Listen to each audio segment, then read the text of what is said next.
Welcome back. In this video we will learn about methods defined in the struct. Methods in Go are functions associated with a specific type known as a receiver. The receiver can be of any type, but it's often a struct. The receiver is defined between the func keyword and the method name. Methods provide a way to add behavior to user-defined types. By defining methods on types, we can make the types more powerful. For example, let's create a rectangle struct. We could define area method on the rectangle type. Now we can call the area method on instances of rectangle. This Go code defines a rectangle struct with two fields, width and height.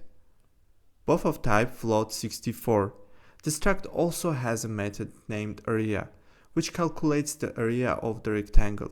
In the main function, the area method is called on the instance R, and the result, the area of a rectangle, is printed in the console. This makes the code more readable and intuitive, as we are asking the rectangle for its area rather than passing the rectangle to a function.